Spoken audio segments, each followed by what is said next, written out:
మొత్తం నాగర్ కర్నూలు పార్లమెంట్లో TRS party ఎత్తిపోయి మీటింగ్లన్నీ బోసిపోయి ఆ పరిస్థితిని చూసి కేటీఆర్ బెంబేలెత్తిపోయి గౌరవ ముఖ్యమంత్రి మరియు మా పిసిసి అధ్యక్షులు రేవంత్ రెడ్డి గారి గురించి అడ్డగోలుగా నోరు వారేసుకున్న విషయం ఈరోజు పత్రికల్లో మీరు అందరూ చూసుంటారు. గత ఎన్నికల్లో చిత్తుగా ఓటమి పాలై ఓటమిని జీర్ణించుకోలేక ఆ ఓటమి తర్వాత 82 రోజుల ప్రజాపాలన కొనసాగింపబడుతున్నటువంటి ఓ మధురమైన అనుభూతిని అనుభవిస్తున్నటువంటి ప్రజలు కాంగ్రెస్ పార్టీ వైపు చూపిస్తున్నటువంటి ప్రేమను కానీ నమ్మకాన్ని కానీ విశ్వాసాన్ని చూసి తట్టుకోలేక అడ్డగోలుగా మాట్లాడుతూ ఉన్నారు. దాన్ని తీవ్రంగా ఖండిస్తూ గౌరవ ముఖ్యమంత్రి ఆ స్థాయిలో మాట్లాడేది లేకుండా రేవంత్ రెడ్డి గారిని ఈయన అంటున్నాడు. కానీ 10 సంవత్సరాలు ప్రభుత్వంలో భాగస్వామిగా ఒక యువరాజుగా కొనసాగి విచ్చలవిడిగా నిరాఘాటంగా అవినీతికి పాల్పడి ఆర్థిక వ్యవస్థనే చిన్నాభిన్నం చేసి విచక్షణ కోల్పోయి ఈ రకంగా మాట్లాడని కాంగ్రెస్ పార్టీ తీవ్రంగా ఖండిస్తుంది. వీరంటారు పెద్ద పెద్ద తుడుంకాలను లేదంటే తీస్మార్ఖానాను చూసినాము, ఈ బుడ్డర్ఖానా ఎంత అని. నువ్వు బుడ్డర్ఖానా తీస్మార్ఖానా, కాంగ్రెస్ పార్టీ బుడ్డర్ఖానా తీస్మార్ఖానా, మా రేవంత్ రెడ్డి తీస్మార్ఖానా అన్నది స్పష్టంగా తెలంగాణ రాష్ట్ర ప్రజలు చెప్పిండ్రు. వారి అభిమతాన్ని ఓటు రూపంలో చూయించేసిర్రు. మొత్తం తేటతెల్లం అయిపోయింది. 80 రోజులు కూడా కాలే అప్పుడే మళ్ళా తీస్మార్ఖాన్లు బుడ్డర్ఖాన్లు అని మాట్లాడుతూ ఉన్నావు. విచక్షణ కోల్పోయినావు. ఇది మంచి పద్ధతి కాదని మరొకసారి హెచ్చరిస్తూ రాష్ట్రంలో నెలకొన్నటువంటి ఒక పాజిటివ్ వాతావరణం, ఒకవేళ కార్యకర్తలు లేని సమీక్ష కాకుండా డైరెక్ట్గా ఎక్కడైనా తెలంగాణ రాష్ట్రంలో ఏ గ్రామానికైనా ఏ జిల్లానికైనా ఏ నియోజకవర్గానికైనా ఒకరిని రమ్మనండి. ప్రజలు వాళ్ళ మీద తిరగబడతారా? లేకపోతే ఈరోజు క్షేత్రస్థాయిలో ప్రతి నియోజకవర్గంలో కాంగ్రెస్ పార్టీ శాసనసభ్యులు లేదంటే కాంగ్రెస్ పార్టీ నాయకులు సంక్షేమ కార్యక్రమాలు తీసుకుపోతే వాళ్ళ మీద తిరుగుబడుతున్నా స్పష్టంగా కనబడుతున్నది. ఇవన్నీ తట్టుకోలేక వాస్తవాలను జీర్ణించుకోలేక మాట్లాడుతూ ఉండడం వాస్తవాన్ని గుర్తు చేస్తూ ఉన్నాం.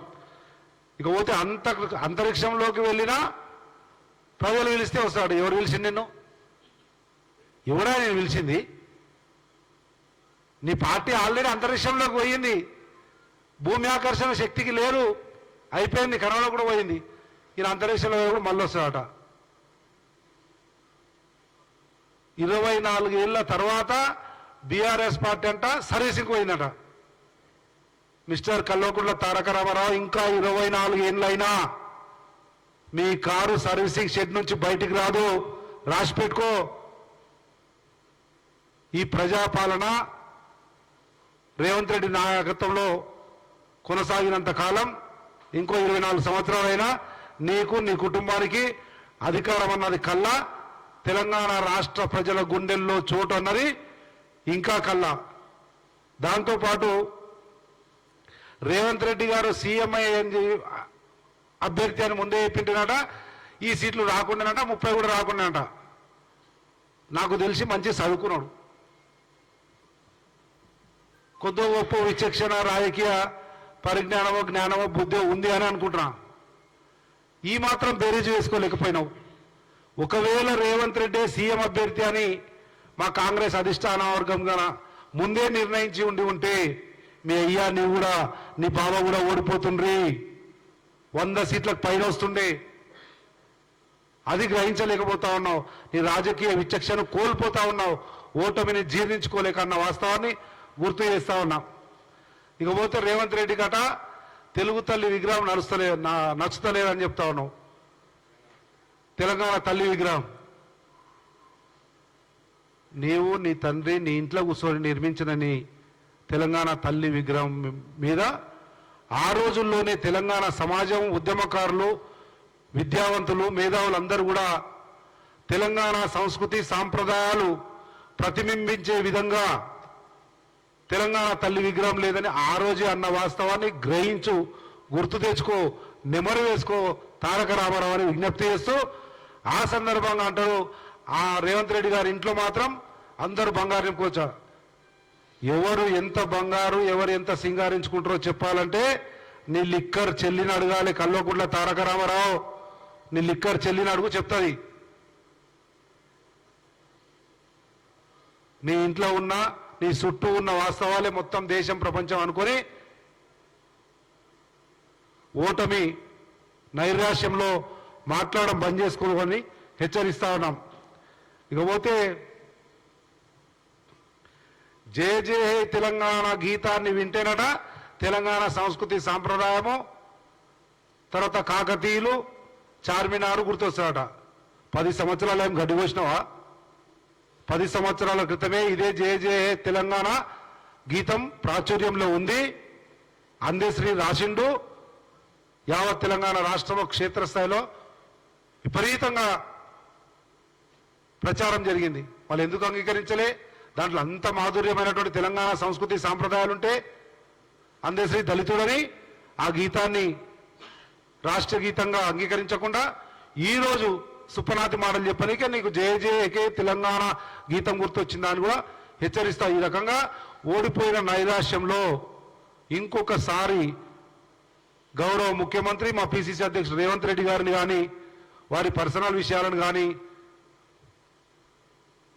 ఎక్కువగా మతి తప్పి స్థాయికి మించి మాట్లాడితే మాత్రం పరిస్థితి వేరే రకంగా ఉంటుంది. నువ్వేదో అన్నావు నిన్న మా దగ్గర వచ్చి అచ్చంపేట్ల పత్తర్కా ఈట్కా ఏదో చెప్పినావు. పత్తరు ఈట్లేమో కానీ వేరే రకంగా ఉంటుంది. పాలమూరు గడ్డ మీద మాట్లాడినా మళ్ళీ ఒకసారి పాలమూరు గడ్డకు వస్తే ఏ రకంగా సమాధానం చెప్పాలనో సమాధానం చెప్తామని చెప్పి కూడా తీవ్రంగా హెచ్చరిస్తూ నీ భాష కానీ నీ పదజాలం కానీ లేకపోతే నీ స్పృశించే అంశాలు కానీ సోయండి మాట్లాడాలని చెప్పి తీవ్రంగా హెచ్చరిస్తా ఉన్నాం. Thank you. నమస్తే.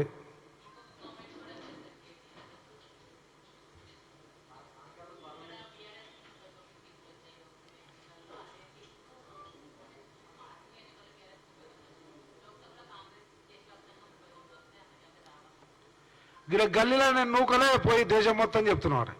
నీవు ఈడనే అసెంబ్లీ ఎలక్షన్లో బోల్తా పడినావు. వాళ్ళు ఇక దేశం గురించి ఎలా మాట్లాడదు?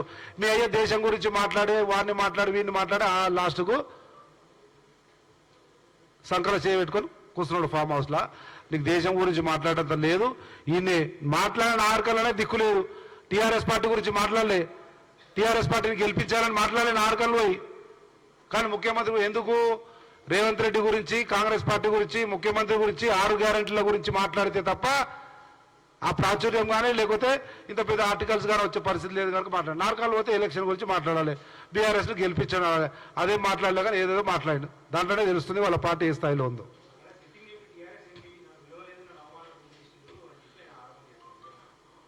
ఒక్క నాగర్ కర్నూలు సిట్టింగ్ ఎంపీ కాదు, 10 సంవత్సరాల వీళ్ళ నిరంకుశ అహంకారపూరిత పరిపాలనలో అనేక మంది అనేక రకాలుగా ఈ రకమైనటువంటి అవమానాలు ఎదుర్కొన్న వాళ్ళే.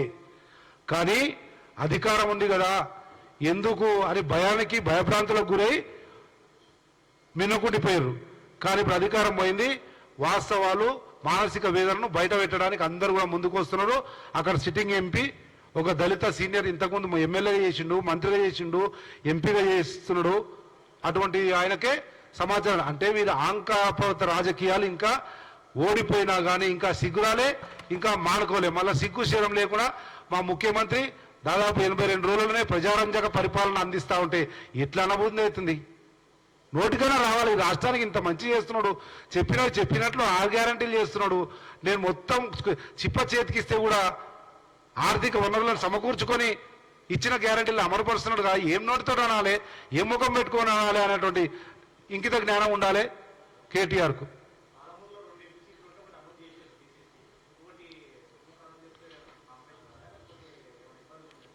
రాష్ట్రంలో 17 ఎంపీ సీట్లు ఉన్నాయి, దేశంలో 542 ఎంపీ సీట్లు ఉన్నాయి. అక్కడక్కడ ప్రకటించడము ఆ స్థానిక పరిస్థితులను బట్టి ఆ పిసిసి అధ్యక్షుడు లేకపోతే కాంగ్రెస్ పార్టీ అధ్యక్షుడు ప్రకటించిన మాట వాస్తవం. ఇంకా 16 ఉన్నాయి. 16కు ఒక ఎక్సర్సైజ్ చేసేది ఉంటుంది. జల్లడ పట్టే ఉంటుంది, స్క్రీనింగ్ కమిటీ ఉంటుంది, వడపోత కార్యక్రమం ఉంటుంది, అభిప్రాయ సేకరణ ఉంటుంది. దాని తర్వాత ప్రకటిస్తారు. తొందర ఏం లేదు. సరైన సమయంలో సరైన అభ్యర్థులను ప్రకటించి 14కు మించి సీట్లు రేవంత్ రెడ్డి గారి నాయకత్వంలో కాంగ్రెస్ పార్టీ గెలవబోతా ఉంది తెలంగాణ రాష్ట్రంలో.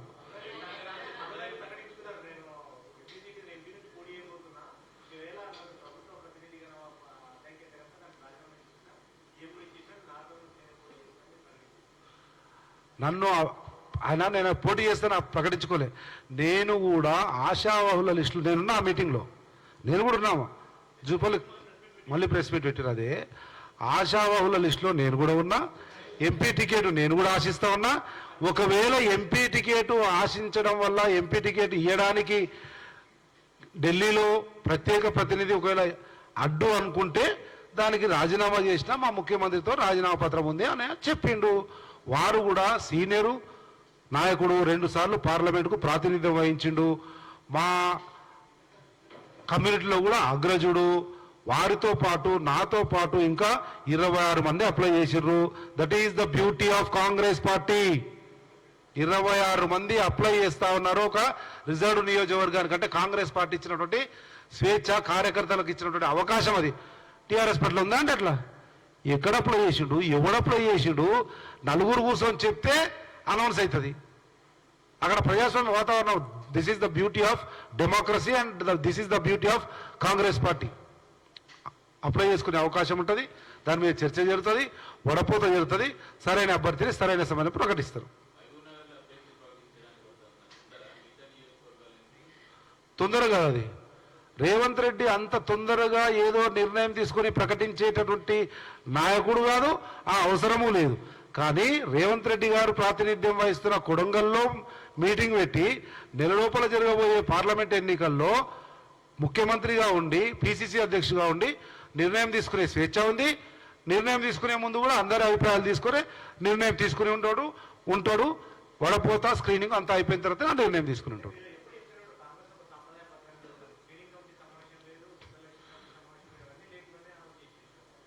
అదే అంటున్నా, ఏకాభిప్రాయం ఉన్నప్పుడు నలుగురు. నేను ఇప్పుడు చెప్పిన మా దగ్గర 26 మంది అప్లై చేసారు. నాకు కావాలి అంటారు. కనుక there should be some exercise is required. When it comes to Mahabub Nagar there is no discussion. దరఖాస్తులు 4 వచ్చినాయి, 4 మీద చర్చ జరిగింది. ఆయన సొంత నియోజకవర్గం కనుక విచక్షణాధికారము తీసుకున్న నిర్ణయము. మహబూబ్ నగర్లో ప్రతి కార్యకర్త, ప్రతి ఓటరు, ప్రతి నాయకుడు, ప్రతి ఎమ్మెల్యే, ప్రతి కాంగ్రెస్ అభిమాని యాక్సెప్ట్ చేసిండు. రేవంత్ రెడ్డి మాటే కాంగ్రెస్ బాట. Any questions?